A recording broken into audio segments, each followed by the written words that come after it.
Captain Ross Robertson here, big water fishing. In case you guys have been living underneath a rock, apparently there was a... What happened?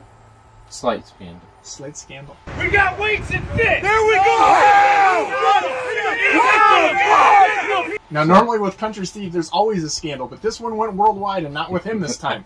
A little bit of lead. Country Steve buys in bulk. This was what, prior to the last week's events. But so some guys got caught cheating. Shocker. Truthfully, for people that don't do this, because we were on all kinds of stuff, the whole big water crew, England, Australia, everywhere, right? Even on CNN, people took some heat for that. Hey, maybe we don't watch CNN, do we? Fake news. We don't watch it. But to go on there and spread the word, that's what we're doing. We're talking about fishing. So politics aside, that's what we were doing. Some of my sponsors wanted to clear up some things. Ranger Boats did not sponsor those two gentlemen. They bought their boats at Vic Sports Center just like anybody else did. No sponsorship. So that's what we were going on there to clear some of those things up. Had nothing to do with politics. So when we're answering some of these questions, we read through a lot of your questions, and that's kind of, we're going to touch base on that. So people were like, metal detector, end of story. Okay.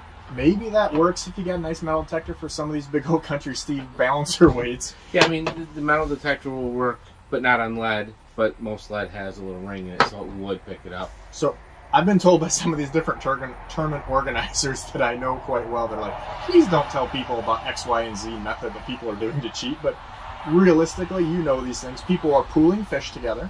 So that means Country Steve brings me fish to my boat. That doesn't do any good with a metal detector. No. You've got people using cages, so they take fish, put them in a cage, anchor them out somewhere, buoy them up, or whatever it is. I've even heard people shoving fresh perch down their throats as they catch them. 100%. There's so many things, and that's what people are like, end of story. Either they don't tournament fish or they're not thinking big picture. So, and the reason I say that is guys were beating up a little bit, you know, some of the easy things, saying, oh, the tournament director should have done this or that. The tournament directors, they're, you know, emceeing the tournament. I mean, that's what he's doing. So he can't just police. That was 30 boats in there, 40 boats in there, you know, 150 fish. Okay, he just can't feel everyone. It's this. Go. He can't just up there and finger them all. I mean, seriously. Here's an analogy. People rob banks, right? Yeah. Well, how come you know they're going to rob the bank? That's where all the money's at. How come you don't stop them? Well, again. It's the same kind of deal. So there's so many forms of cheating that goes on, and one of the guys said, well, end of story, measure them. I'm not going to tell you exactly because some of the catch and release tournaments, the director said, please do not say exactly how these people are doing it. But there has been 3 or 4 ways that people have been caught, and it's very clever on how they're cheating in measurement tournaments and live release tournaments. And it's actually cunning. I'll tell you later on how they're doing it. But the long and the short of it is people don't even probably know about that scandal because it didn't have a great video or whatever. But there's been a lot of people banned from some of these kayak tournaments, catch and release tournaments, or just length-based tournaments. And, you know, there was one in Michigan, the water and fish. So what do we hear today? Captain Billy told us a guy was injecting saline because it's heavier than water. So that's not going to come up on MetaCheck. I guess the point is there's lots of ways to cheat. Fishing out of bounds, too many rods, and text messaging. Early in our deal, that was the one that was hard to get around. People were text messaging and saying, hey, go here, do this. And they finally said, hey, we're just taking that off. You can talk to, do whatever you want. On some. On some, not on the big level stuff, no. Because at some point you change things that you know you can't police. Correct. But that's also, here's the problem with that. That limits, it can never be big time. It can't ever be big time. That's like saying, yeah, we're going to let you steal, you know, nickels, but not the dollars at the bank. Right. So that holds us back as fishermen. So, but again, this isn't everybody, but it's becoming worse and worse as these prizes have come up, in my opinion. And people can beat the lie detector test. You know, the biggest thing you want to do in a kill tournament, you hold back the 5 top baskets. You have one guy cut them open carefully because they're going to be a kill tournament. And then you can see if there's water in the belly. You can see if there's saline in there. That's how you do it. I mean, that is one positive way to do it. I don't know if you know on the saline thing you've seen, but you're right. They're going to have to do, the rules are forced to be changed. So if there's anything that good came out of this is probably updating the rules and regulations a little bit. But again, you have to remember, like, people are saying, well, throw observers in the boat. On the Lake Erie Walleye Trail, it's a great organization, some really good fishermen in that, but it's a club tournament. You know, you can't have a 9-hour weigh-in and 400 participants helping for a 50-boat field. I mean, I've fished with many camera guys. You could still shove something down its throat without the camera guy watching.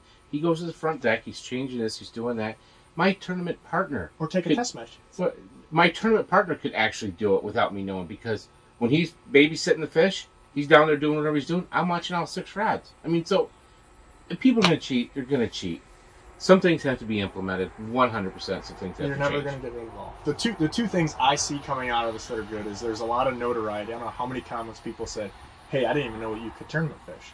Or, hey, I like to fish. I didn't realize the money was in this. I may look at doing this. That would be fun to do with my kid or something. Yes. And I was in London on the BBC talking about this, trying to explain, really the whole thing, because so we don't have a black eye on the whole picture, right? Right. And so there's a lot of notoriety brought to walleye fishing, tournament fishing.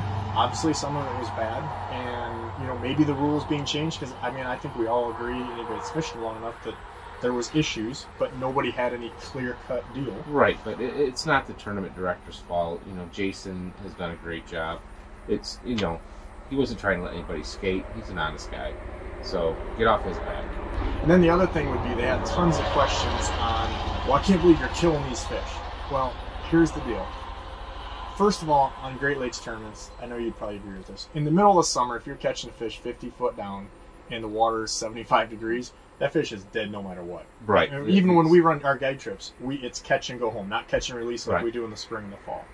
Number one. But we're not catching a gazillion fish and keeping them. Just limits.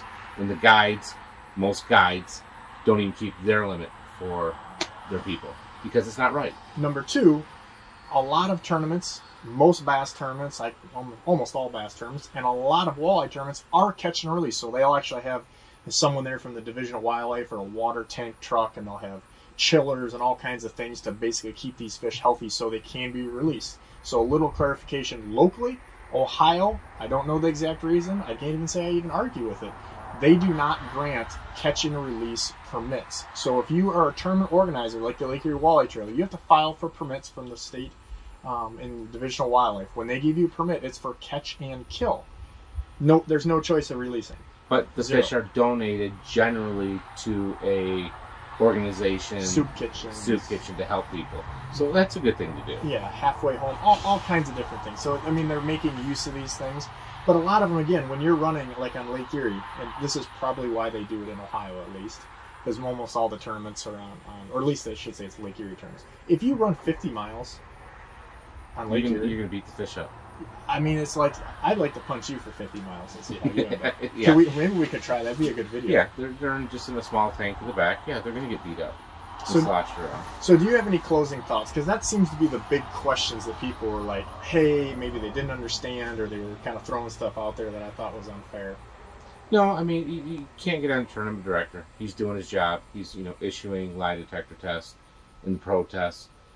There's some things, like I said, cut open the fish, especially on a kill tournament. Save the 5-10 baskets back or the big fish, because generally what the weights are going to be. So if someone has weights up there, cut them open. It's going to stop it for a while. It'll deter it. Self-policing really helps with these guys. Yeah, but people don't have the backbone to follow through with the self-policing. That has been an issue. But self-policing things still, I think, but the problem I think a little bit is even from the tournament director side or whoever it is, from the non-fisherman standpoint, is fishermen bitch so much about everything. Oh, gosh.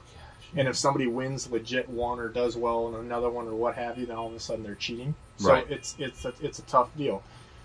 Don't be a ding-dong. Don't be a scoundrel. Exactly. I think we could end this with a titty twister. Country Steve. Doink.